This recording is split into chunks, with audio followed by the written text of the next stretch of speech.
It's 101.1 of Wiz, Cincinnati's #1 Fit Pop and R&B, and home of the Ricky Smiley Morning Show. The girl at the 411, Nella D, and I got my girl in the building, DreamDoll. What's going on, baby? What's up? What's up? Talk to me nice. Talk to you nice. I heard that. Now, how you been? I'm good. You know, on tour right now, Life in Plastic tour. But it's my second time here in Cincinnati. What? Yeah. Matter of fact, was you just here probably like in the summertime? Yeah, I was here in the summertime. I was here with Nikki Baby and Alexa Sky. Yeah, y'all were down at a club here doing a day party. Yeah, day party. I seen y'all there. Yeah, we had mad fun. You know, it was a viral moment. But so now look, I was introduced to you first from Bad Girls Club. I was a avid Bad Girls Club watcher, so I knew you as Tabitha back then. So what made you get on the Bad Girls Club? Well, the reason why I got on the Bad Girls Club was because my homegirl was on the Bad Girls Club. That's how I got actually on the show. Like, I skipped the whole casting call. Like, I skipped that whole process, and I just did like a Skype, and I was the only person from New York casted out of the thousands of girls that went, which was fortunate. But I mean, I was always a Bad Girls Club fan. I watched it up until season, I would say 11, and then I was just like, I just fell off as far as watching it goes. But yeah, I was definitely a fan of the Bad Girls Club. Like that was like my guilty pleasure show. Like. And that's how it was for me. So was it a difference from like, what was the biggest difference from actually watching it? Would you like, oh my God, these girls is really like they crazy? I mean, yeah, yes, but no. When I watched it, I was like, dang, these girls is crazy. But when I was actually on the show, I was like, it's boring. Like, it was actually boring. It wasn't what I thought it was. So it was just like. What made it boring, I guess you could say? Because I guess you got no TVs, no. Well, we have no phones. It was like 90 degrees. We was always fighting over the phone calls, and some days they would like shut down the whole house. Like, it was basically like a school. Like, we in trouble type of vibe. Like, when they used to like turn off the phone. Oh, nobody using the phone today, like that. Wow. Like that, yeah. So it was like boot camp. It was. I mean, not boot camp because we still got to, you know, say whatever we want to say, but they'll dock your pay and little stuff like that. Okay. Now with the pay, so do they give you like an allowance type of thing? Or? You get a weekly allowance. Okay. And you get paid for the reunion. Right. Now, I remember on the show, a lot of people were trying to call you like a bully and all this type of stuff. From watching it at home, it did kind of seem that way, but you actually had apologized at the reunion and made it clear, like, you know what, that's really not my image. I didn't really mean to put that out. Like, how was it back? How hard was it to watch yourself in like that limelight? Well, it was pretty hard for me because I'm the oldest of, you know, I have 5 siblings, so it was hard for me to watch it. But even when I watched it in the hotel before we even did the reunion, I was like, whoa. I remember what happened, but I ain't fully remember. So, like, if you do something bad on TV, it's going to be worse of the bad. Like, I'm telling you, one little mistake on TV would be like, psh. But my whole thing on it was, I watched it and I felt super bad. Like, the apology that I gave I was very genuine about it, and that was a real apology. So some people, they think that it wasn't, but it was I ain't shedding no tear for nobody. I'm a strong-hearted Pisces, like, you know. So it's like I really meant that apology, and I guess, you know, people wanted to, you know, be Captain Save-A-Ho. So that's just basically what happened. You know, I would have never wore a long gown with a train had I thought I was gonna fight. Like, yeah, because the girl kind of like attacked you when you went on stage, or I guess when she yeah, facts. Yeah. Whatever that was. Yeah, it was a little weird, but it's cool, you know.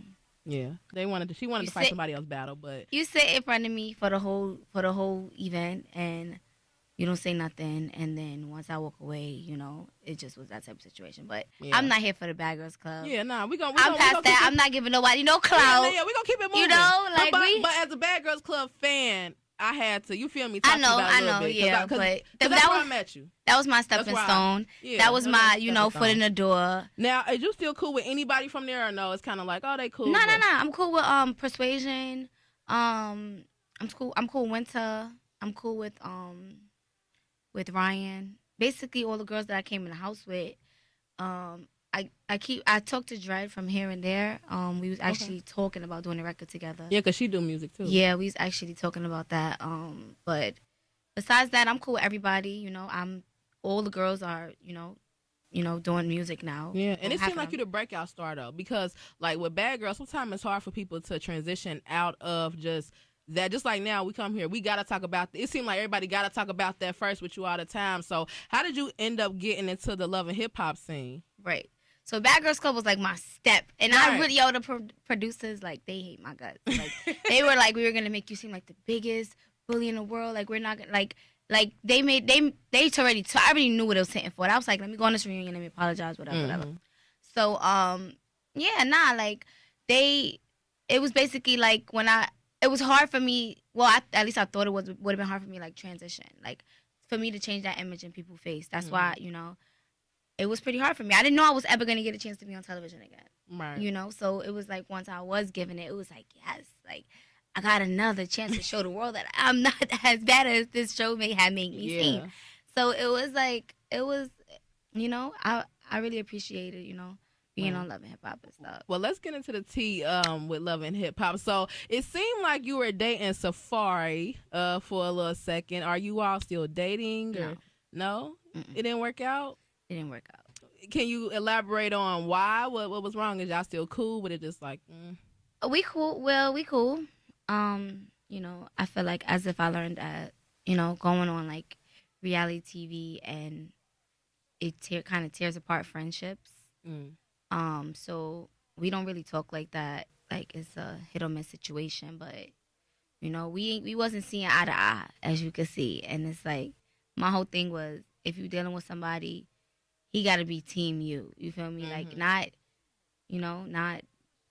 doing just stuff for a check.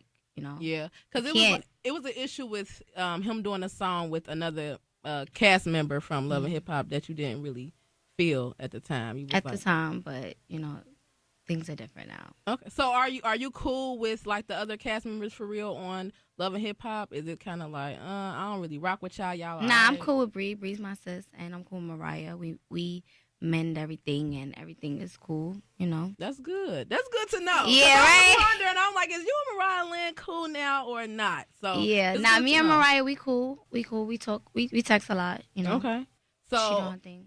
So how long have you been doing music? That's what I want to know, because I know, like, I feel like since you did leave Bad Girls Club so early, we kind of didn't get to see, like, what your, aspirations was for real, what you really wanted to do. I'm like, oh, she do music? I never knew that. So yeah. When did you really get into it? Well, I used to do music in college, and I have a couple throwback videos when I used to be in the studio. Let me find some on YouTube. Oh my God, they're so horrible. Like, I didn't really have a flow. Like, it was just like, I wanted to do this. But I used to do like the talent shows and stuff like that. But when I'm the type of person is if I'm not making no money from a situation, I'm just not gonna do it. Like, I have to pay my bills. I gotta take care of my family. So it was just like I started doing radio every Tuesday and Thursday for Topic Time at 105.1. Okay. So I met Self, and I'm like, okay, I'm in a situation where music can actually work. Right. So I told him I used to do music. He had a studio. I started doing music again, and I consider myself a 2017 artist. 2017 artist. I have a single out, Everything Nice, and I have an EP out. Can you put that up? Sorry. And I have a single out, a EP out called Life in Plastic. That's streaming everywhere on every platform.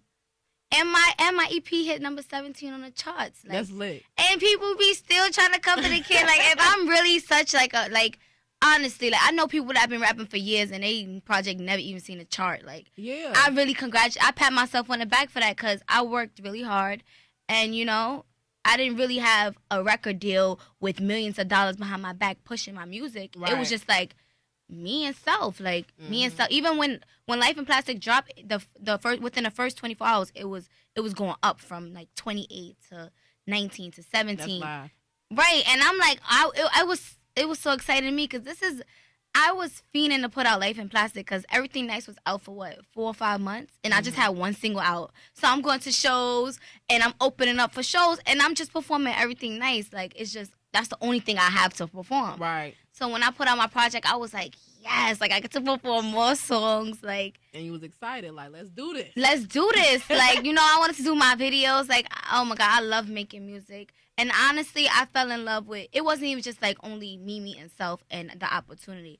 it was more of like the first time I heard Everything Nice in a club, and all the bartenders took out their phone and started making snaps, and you know, it was just my voice coming out the speakers, and it was just like adrenaline rush, like.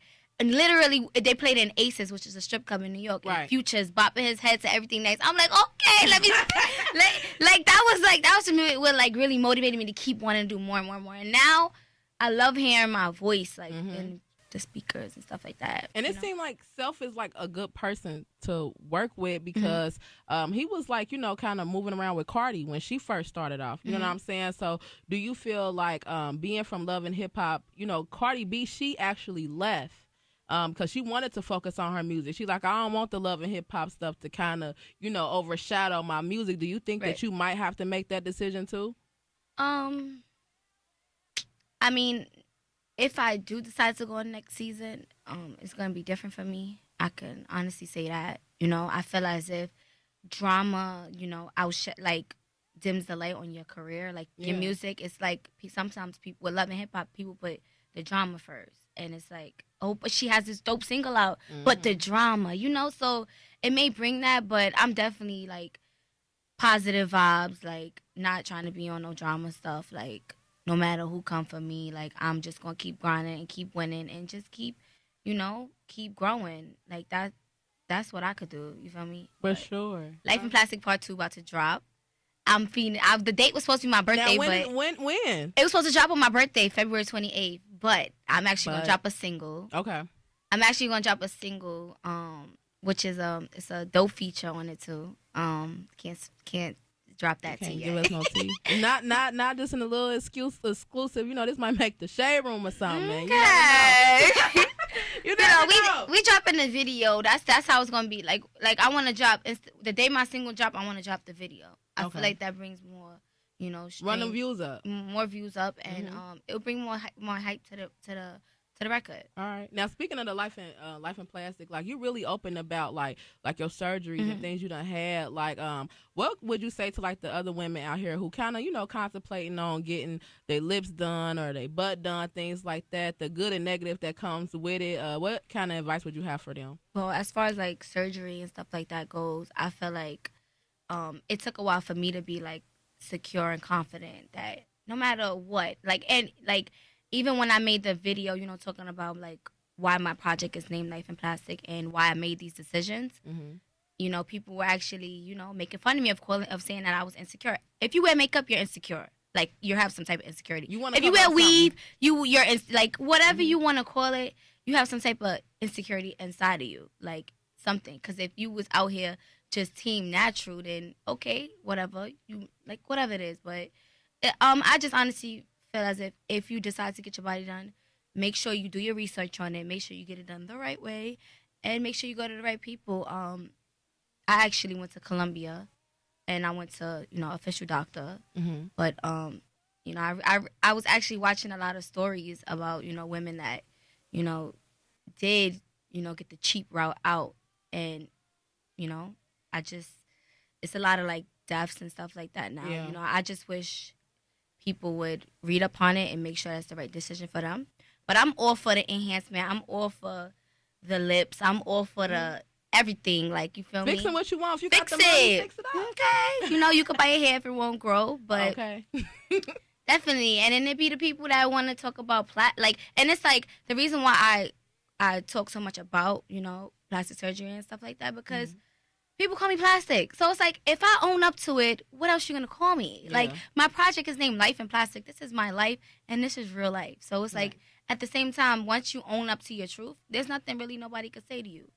You know, especially being on television, you got to have tough skin, like, with everything. Like, you got to be a brick wall, like, ooh. Yeah. You got to be blocking all of them hints that might come your way, for real. Like, it'd be crazy. Yeah, for sure. Well, thank you so much. Thank you for sliding through. I appreciate you coming out tonight. Oh yeah, I'm hosting. I'm gonna be on the mic for a little bit before you come do your thing. So yeah, we gonna go. So you about to see me do my thing, turn up for the city one good thing. This is my city, so you definitely gotta turn. I am. Way up. Let them know where they can get your EP and everything like that. Yeah, so you can follow me on Instagram at DreamDoll __. You can find my EP Life in Plastic streaming on every platform, Tidal, SoundCloud, I'm forgetting. Spotify. Everything. Like, it always have a list. Apple Music, iTunes, everything. You can find everything, everywhere. Videos out on YouTube. But yeah. Gwen Entertainment, Artistic Curves. We here, man. Flat out, yes. The girl DreamDoll here in Cincinnati. Thank you so much for sliding through. I wish you the best on your career, man. I hope you get everything that you want, like, out of life and everything like that. I'm wishing you the best, all right? And I got a cosmetic line dropping next month, so kill them. make sure y'all watch, okay? All right, it's 101.1 The Wiz.